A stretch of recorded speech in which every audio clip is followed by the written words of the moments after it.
Oh my God. Miami County, 911. Oh my God. Somebody broke into my home. Somebody broke into my home and shot my wife. New 911 audio behind the alleged bombshell twist that seemingly no one in a tiny Ohio town would have expected. My wife she's got 2 shots to her head. An arrest in the case of a beloved mom, coach, and wife shot dead in the middle of the night. Police initially said that she was the victim of an apparent burglary that turned violent. Or was she? The man so many people swore would never do something like this is now under arrest and charged with her murder. Sir, I just want to take care of my daughters. I'm not at risk. I understand. Her husband. We're on the case presented by Law&Crime. I'm Chris Stewart.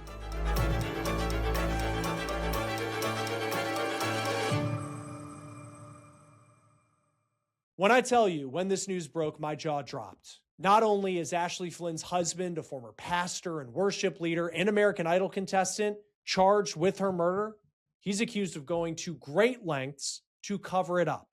I just got the 911 call that was made around 2:30 in the morning from the home of Ashley Flynn. It's her husband on the phone in a panic. Let's start from the beginning. Oh my God. Somebody broke into my home. Somebody broke into my home and shot my wife. Are they still in there? I don't know. Okay, what's the address? 932 Cunningham Court, Tipp City, Ohio. Please hurry. Please hurry. Okay. That is Caleb Flynn, who claims a burglar came in and shot his wife. He gets specific about it. What are you seeing? My wife she's got 2 shots to her head. There's blood everywhere. Oh my God. Sir, please. Ma'am, I need you to take a deep breath, okay? Do you still see anybody in the house? No, the door to the garage was wide open. Please hurry, please. Oh my God. My daughters are here. My daughters are here. Where's she at? She's in the bed. Are you with her? I am in the room. I'm looking at her. Yes, please. Okay. Do you guys have the door locked? We have the doors to the garage locked, but into the house, yes. Please. Oh my God. Please. Where's that room at in the house? My partner's getting them dispatched, okay? But I need you to answer my questions so I can get you help as fast as I can, okay? What question? Where are you guys at in the house?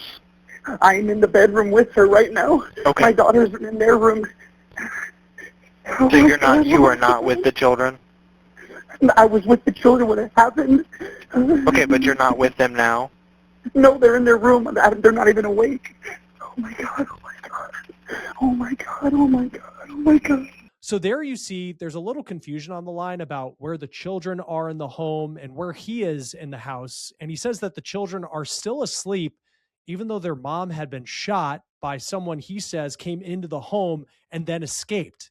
It really stands out to me that he is not running into their room to go check on them. And he just says they're still asleep. Here's what he said about where Ashley is. He says she's dead in the bed. Are you hearing anything? No, I've rubbed her leg and said her name. She's not answering. Okay. Your daughter's not answering you? I'm sorry. No. Hold on. I'm putting on her shirt. What'd you say? Your daughter's not answering you? No, they're across the room. Okay. In their room. Okay. Are you hearing any kind of noise inside the house? No, her face is white as good ghost. Please hurry. Okay. Whose face? My wife's face. Your wife's face? The one who was shot. She was what? Shot, I said. Okay, where was she shot at? In the head. I hope there's blood everywhere. Okay, is she breathing? I don't think so. Ashley, baby, please. Oh my God, she's not. Okay, she's not responding to you? No. Police believe what you're hearing in this recording is allegedly an act, that this is the person who shot and killed his wife. That is what he is being accused of. It is interesting that he knows the specific amount of shots that hit his wife. And also notice how he doesn't directly go in to check on the kids. Then at the end of this part of the recording, police arrive. What do I do? What do I do? What do I do? Is she breathing at all? I don't think so. There's 2 shots to Okay. her head. Okay. If you are comfortable, I want you to go and find a cloth, and I want you to put a cloth on that gunshot wound, okay? Like a towel? Yes, like a towel, but do not apply direct pressure to it. Just put it on that blood wound, okay? Okay. Oh my God.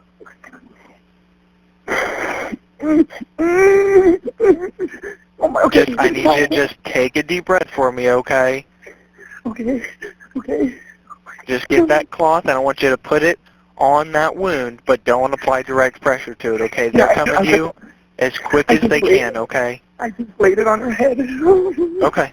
Where are the juveniles? Are they okay? Have you checked on them? I haven't checked on them. Okay. Can you go check on the juveniles for me? The police is here. The police is here. Okay. Can you go check on the juveniles for me? Wait, the cops just pulled over. They just left. They just left. Okay. I need you to go check on the juveniles for me, okay?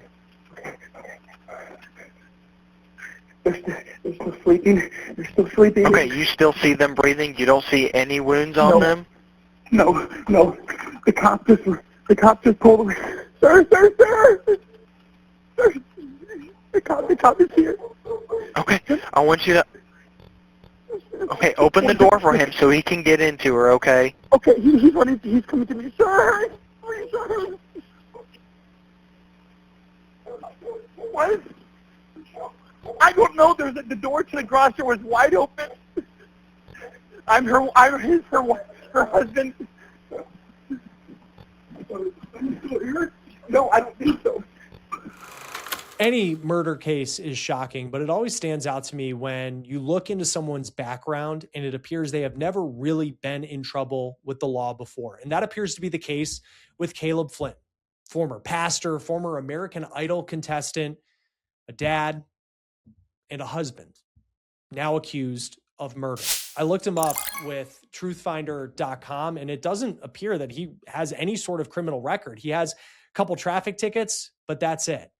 No, we use Truthfinder here at Law&Crime for the public record searches that we do for our stories. It saves us a lot of research time so we can focus on reporting crime, not paperwork. And you can use this tool as well. Truthfinder, you type in a name and you can find addresses like we just did here, criminal history, and much more. It's our go-to tool for checks, and it's one of the largest search services in the United States. And with a subscription, you get unlimited confidential searches to check on new neighbors, maybe people you meet online, or you can find someone to reconnect with. You can also look up registered sex offenders nearby, or even do a background search on yourself. Stay informed, stay safe. Check public records with Truthfinder now at truthfinder.com/OTC. Ashley was 37 years old, a mom to 2 beautiful girls. She was a wife to someone who appeared to be a loving husband, a person who was once a worship leader at a local church. And a murder in a town like Tipp City, a small town, everybody knows everybody.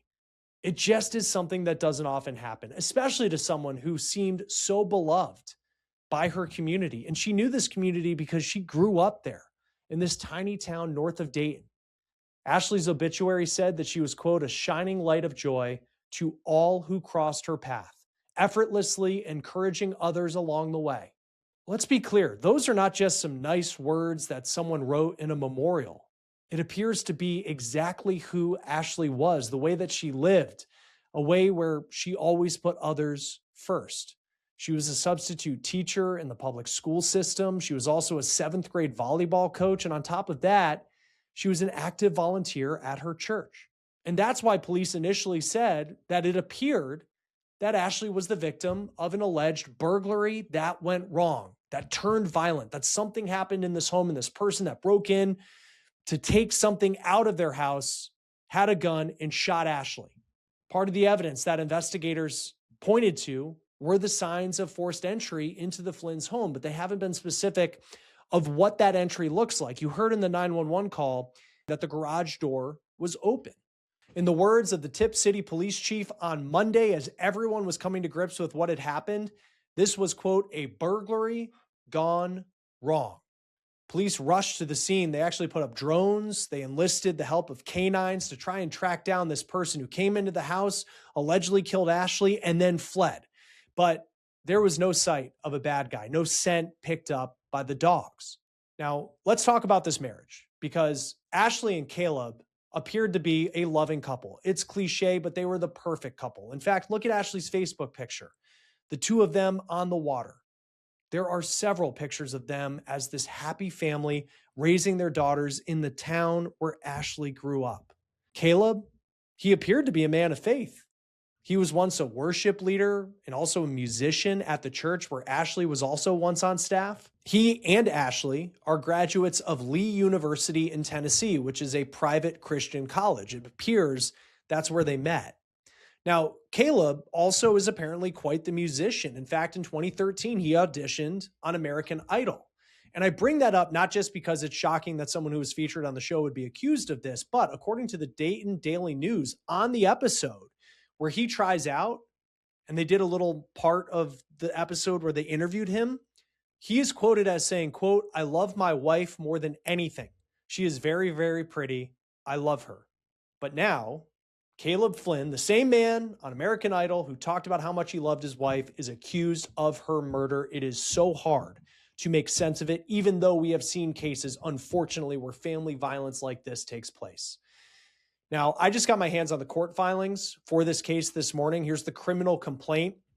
We'll talk a little bit more about what that tells us here in just a moment.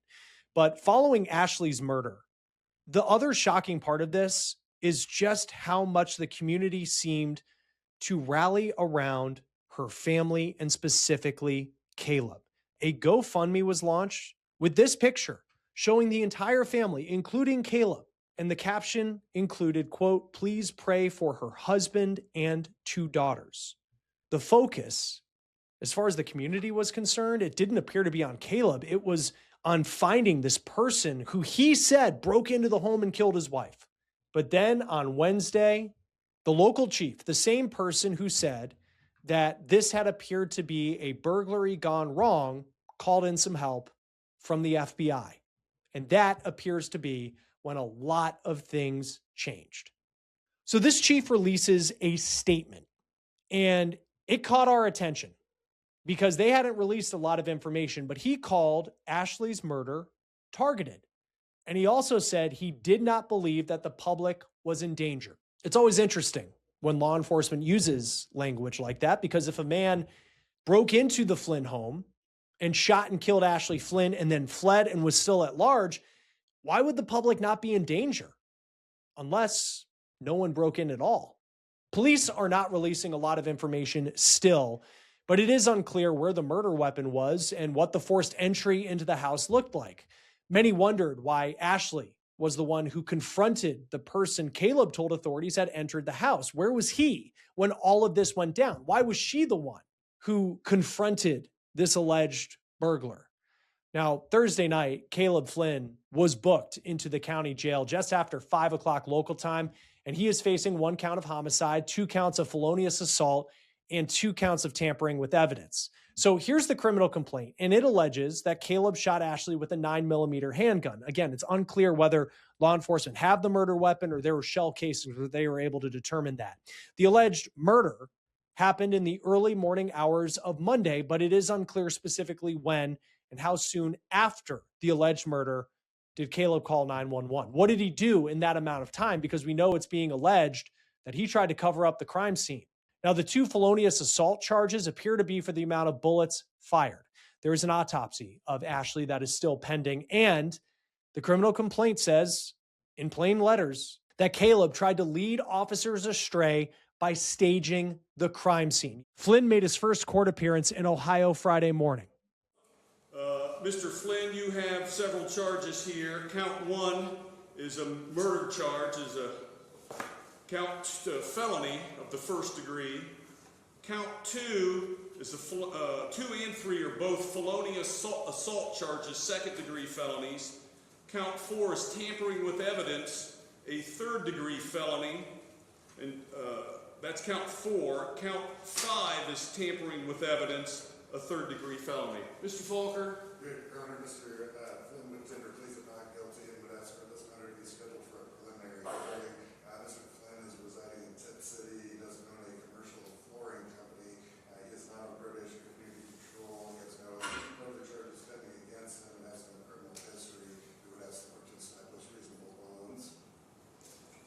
Mr. Flynn, we're going to set your case for a preliminary hearing for next week on February 26th at 1 p.m.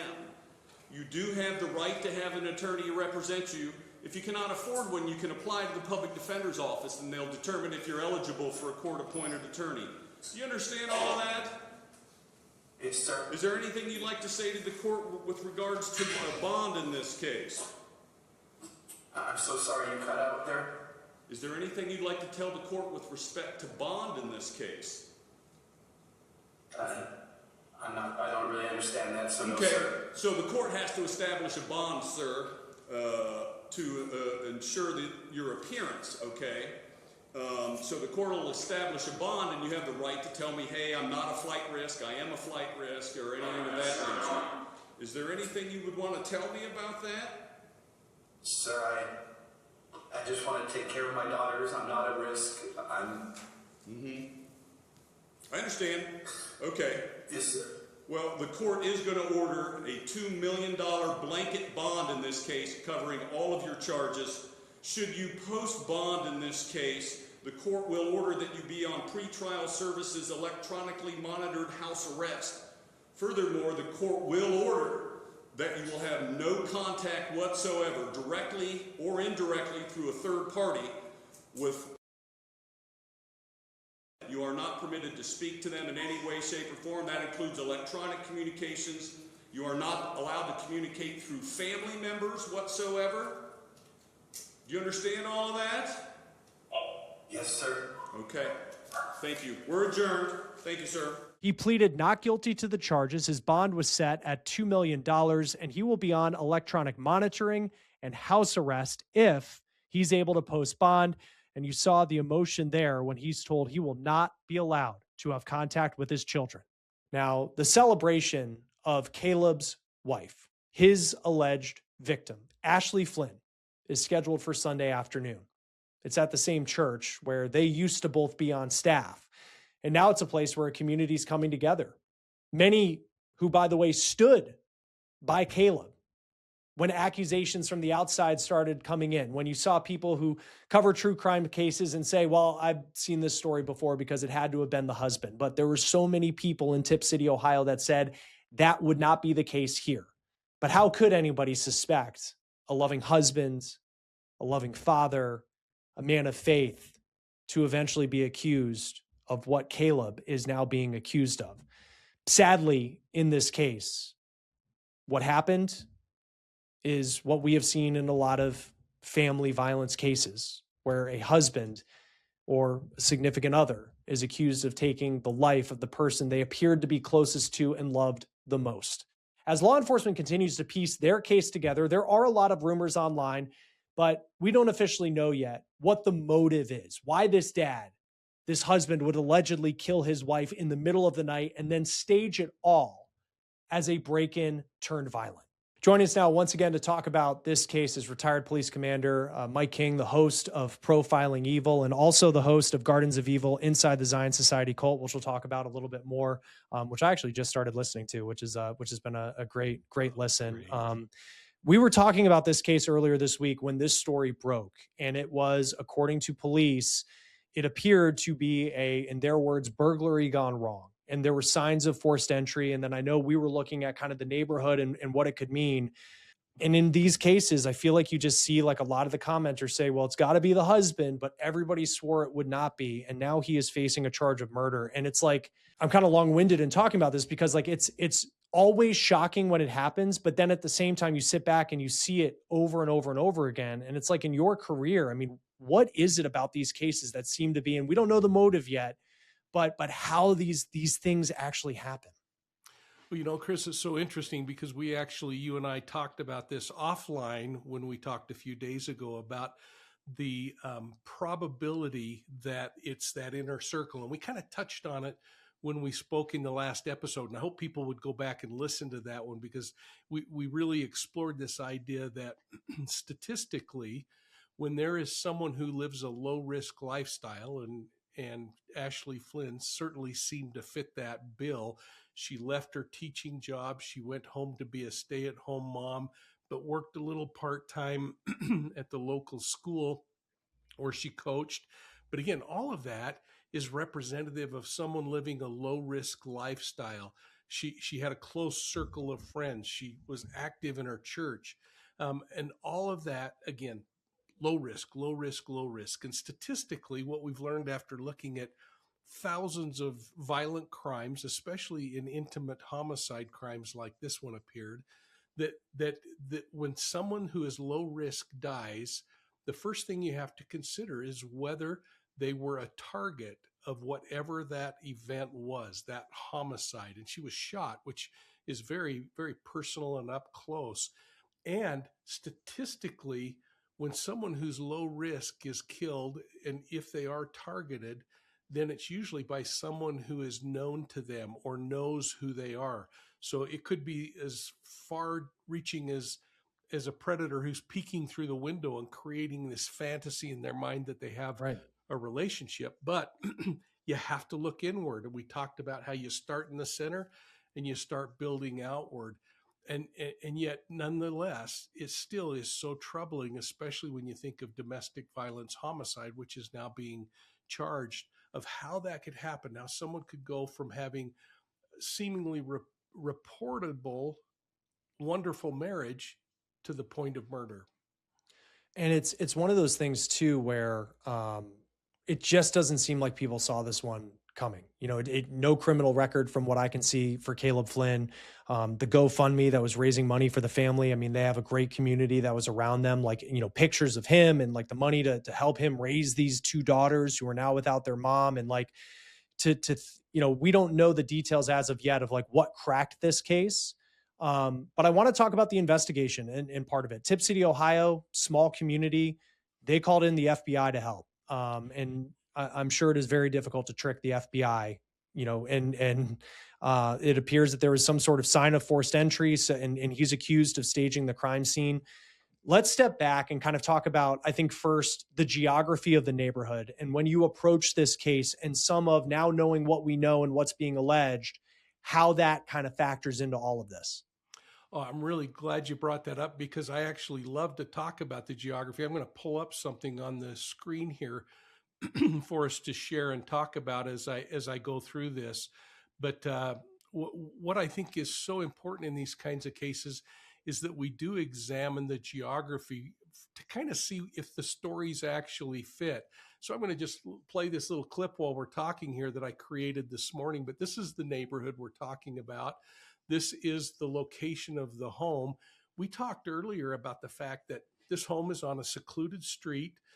There was really only one true way in without having to wind through some streets. And we're kind of outlining that as we look at this. Yeah. So when we think about someone having to know this specific location, a secondary route, okay, we can live with that.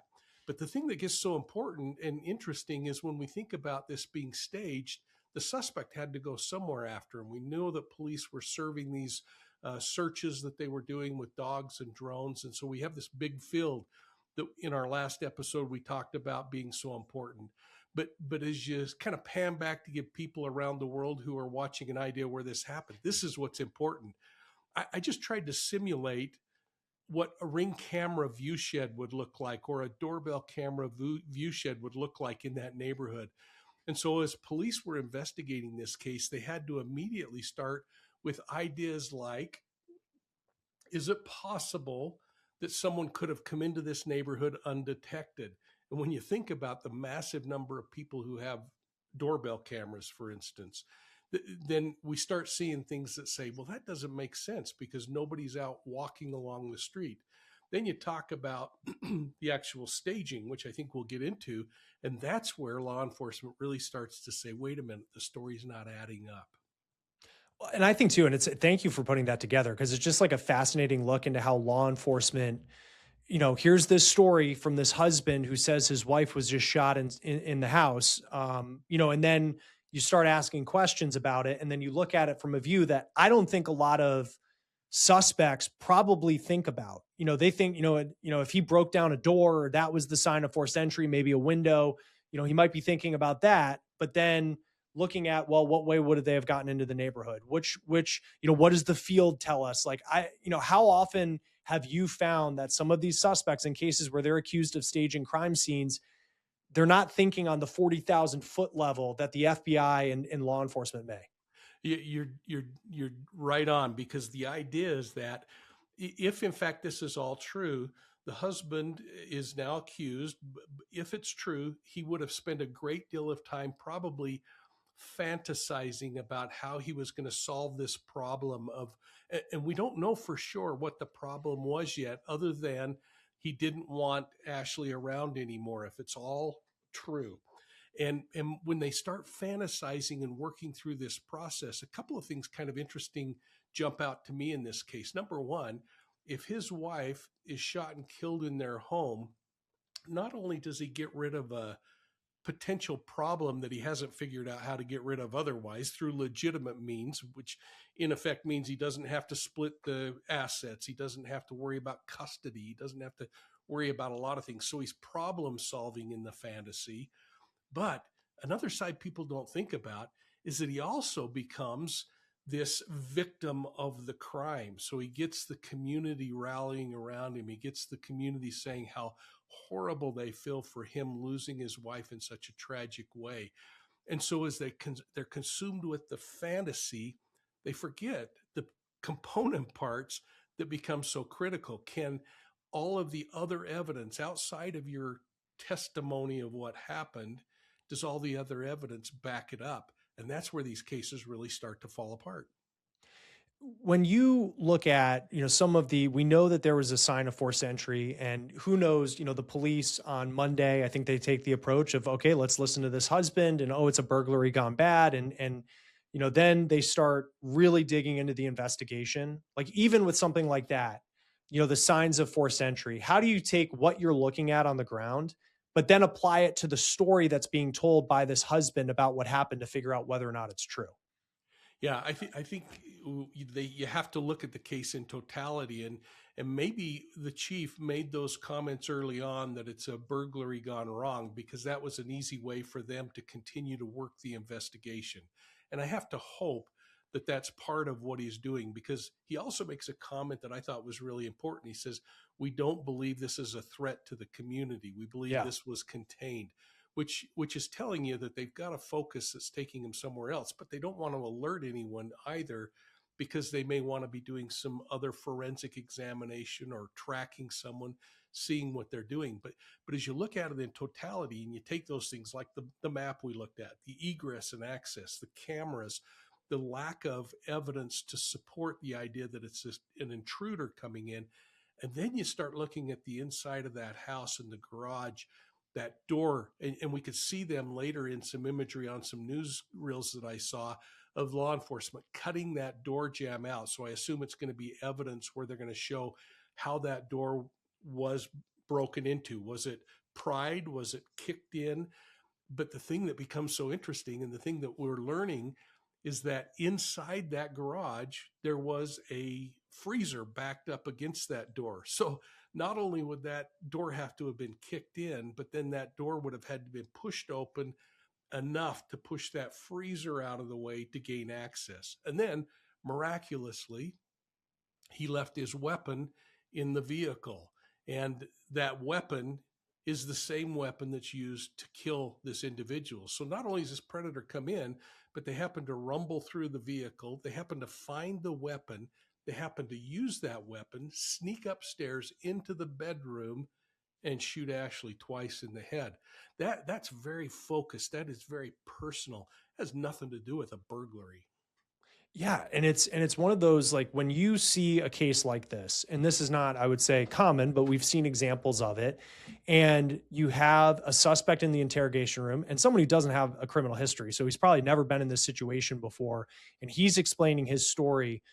How do you take what you're picking up from the scene and then get them almost cornered in a situation where you're able to peel back the onion of the story and actually get to the truth? Yeah. I mean, you start with the interview process and you start asking questions, and you allow the individual to provide an interview response, maybe admissions, not confessions, because we know there were no confessions early on. Whether they have those now or not, we don't know for sure. But you allow those admissions to start coming through. And then you start allowing that conversation to also be challenged and impeached by things like that you might find by searching the deep and dark web on activity that they might have, what they're doing in social media, where their phone is placing them, are their relationships being built out? And there are so many things we don't know about this case, but there's a motivator for this thing, whether it's to just get away and have all the property, or there's some secret relationship on the side that we don't know about. And all of that, I'm sure, will come out. But this is where the real information starts to come together and either corroborate or exclude, and then be used as a way to impeach their testimony.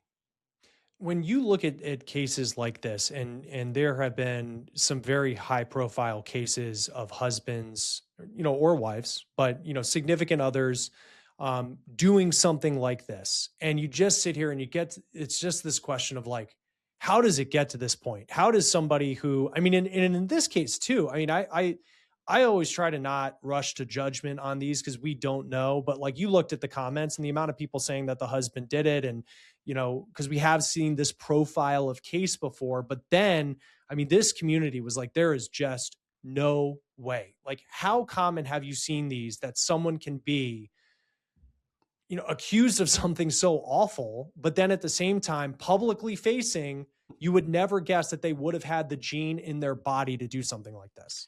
Yeah, you're hitting it right on the head of the nail, because in profiling, what you do is you look at three personas that we all have. One is that public persona, leading the church choir, being the great guy in the neighborhood who's waving at everybody, the guy who brings chicken soup to the neighbor when they're sick. This is this public persona. It's the same thing as the persona you and I put on when we're doing your show. We're trying to put our best foot forward to say, here's where we are. This is the way I like to be projected. But then we all have a private side too. And it's the place that maybe just our closest associates, our best friend or our spouse get to see when they get to see the warts that we have. And it's the place where they might see us react negatively or in a way that's kind of ugly. And we all have that. And then you have the secret side. And as my mentor used to say, the Tasmanian devil who lives down in the deepest remote parts of our mind, that's saying, this is what I'm going to do. And by golly, I'm going to get away with it. And it is chilling to think of, the thought process that someone who seems so perfect could have, like even the thought process of doing this, the planning of it, and then following through with it. And we'll learn more information as this case goes on, but it's just, for as common as sometimes these cases can be, like, it is always shocking and never something that feels normal when you see it. And we'll hear his side of the story. We'll see the evidence, as it's being brought forward and what could play out next. Mike King, it's always great to have you on Law and Crime. Before we go, I want to ask about your new podcast. I know episode 3 is now out. What do people need to know? Hey, Gardens of Evil, Inside the Zion Society Cult. We're season 5 of the American Nightmares podcast series. This is a wildly popular podcast. This is about a cult that I took down many, many years ago when we rescued a bunch of children in that thing. And it's an opportunity for the children, who are now 45 to 55-year-old women and men, to be able to tell their story. For the investigators that were on the scene the day that we raided the compound, to tell their story. It's a way for this thing to come out and hopefully provide some additional healing, but most importantly, to prevent this kind of thing from happening again. Yeah, I just started listening to it. It's a great podcast. I recommend it. Recommend it to everybody. Mike King, retired police commander, the host of Profiling Evil. Always great to have you on Law and Crime. Thanks for being with us. Thanks, Chris.